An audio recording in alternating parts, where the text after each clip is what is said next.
Χωσέ Αρμάντο, δεν μπορώ να ζήσω πια χωρίς εσένα. Είσαι ολόκληρη μου ζωή.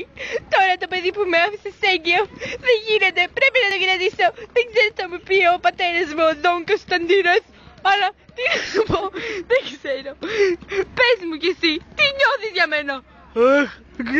Μοχαλίτσα, δεν ξέρω τι θα κάνω, αλλά πρέπει κι εγώ έχω και μια γυναίκα. Τι να κάνουμε, πρέπει κι εγώ να παντρευτώ, αλλά κοίτα, ωραία γυναίκα είσαι, σε γουστάρω πολύ, αλλά τι να κάνουμε, πρέπει να κάνουμε παράνομη σχέση. Παράνομη σχέση? Ναι, παράνομη σχέση.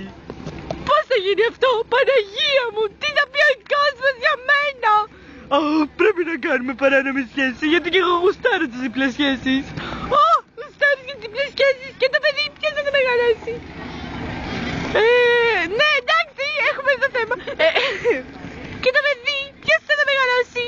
Ποιος? Μόνη μου, μόνη μου. Εντάξει, θα σου δίνω κανένα ρευστό κάθε μήνα, αλλά εντάξει, θα σου προσλάβω και μια κουβερνάντα. Τι να κάνουμε, αφού το έχει ανάγκη.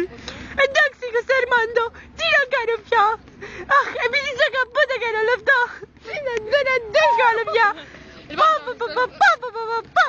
Έτσι, και ένα φιλί τώρα στο τέλος.